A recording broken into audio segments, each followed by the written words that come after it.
From Summit Counseling Services. Good morning to you, Jenny. Good morning. Thanks for having me. Of course, you're always welcome on here. And I don't know about you, but I think the time change had us to be a little bit more willing to get up and do the time change. Is that a little hard, or is that something that we have to kind of bring into thought Yes. here? That's a really good example. And a lot of times that, to truly understand willingness is we have to understand willfulness, because they're completely two opposite kind of mindsets. And willfulness is like that extreme stubbornness that I'm resisting reality. I'm saying that what's happening right now shouldn't be happening. So like our recent snow, all the snow and the winter weather we've been getting, we can't control the weather as much as we would like to, but we can't. And so resisting that reality of saying it shouldn't be blizzarding like this, we shouldn't have this much snow, is really resisting that reality and creating a whole bunch of extra residual emotional negativity that we don't need. And that's willfulness, where we're being full, the forceful, we're trying to force reality to change. And what we want to cultivate and really get closer to is willingness. That's where we're more accepting of things, where we're not saying we're approving of anything. So an example of it being willingness with the weather is like, okay, it's snowing. I don't like that, but I guess what can I, it's kind of making that, make lemonade with lemons, and how do I dance in the rain? It's trying to make a situation better with what you can control, because there's certain parts of our reality we can't change and we can't force it to change. And we create our own frustration when we really try and force it to change. So Jenny, if we were to zoom out and look at the bigger picture for this type of concept, it's that willingness is understanding that you're part of the universe and you don't have an impact on things like the weather. So we can focus, we can think about it in a different term in terms of our own effectiveness, right? Yes, because when we're willing, we're really looking, in order to be able to change, is first we have to accept the reality that we're in. We can't change the reality if we don't like it until we first accept it. And that's part of that whole world. We are not just the only being here. It's the greater vision, that wider perspective, that wider lens. And when we have that wider lens, we can see things more than just tunnel vision. Because when we're willful, we only see that little bit, but willing, we're kind of willing to look at more things that might be contributing to the factor than just that one thing that bothers us. So how can we put this into practice? I mean, I'm here, like I have to forecast the weather, whether I like it or not. But I mean, how do I just make it better on my end, maybe?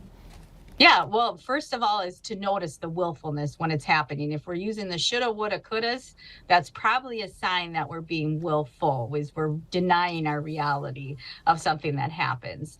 And then it's also trying to turn your mind towards willingness.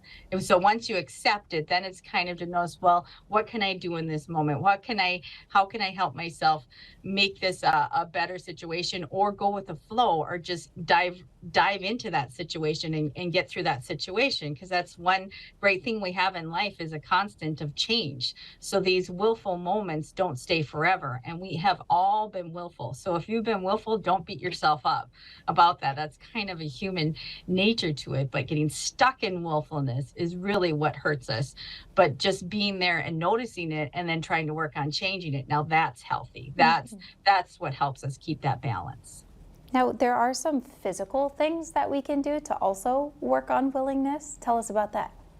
Yes, there's a couple of interventions or postures that you can do. People use meditation. We've talked about meditation a lot with mindfulness. And so these type of activities really help us foster and when we have our arms closed like this, we really close ourselves off. That also closes our mind. It closes our body posture, but it also kind of puts that guard up within our mind as well. So if we have more of an open posture with our hands, our palms up and our face down, kind of resting on our knees or on a desk or something like that, that generates more of a feeling of openness. And it really does open our mind to be more exploratory and curious. Mm-hmm. And that's the kind of mentality we want when we're trying to practice willingness. I know you have a lot of notes here. I think half of this is on a half smile, Jenny. So just elaborate a little bit on that. Yes, half smiles where you're not really into a full smile, but it just kind of barely turns the corners of the cheeks up.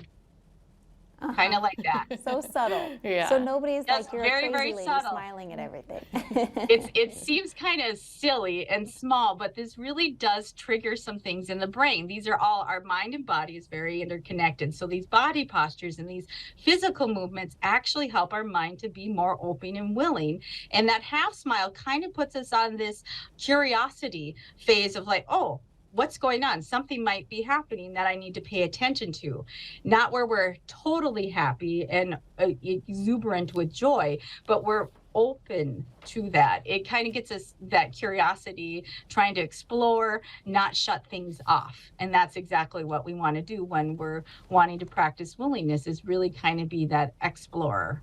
Well, if anything, it sounds like these are physical reminders that you can start making a habit of or implement in your day, and it will trigger your brain to remember, like, oh, how is my thinking right now? Can I train my brain back to a form of willingness? Is that kind of what you're looking at?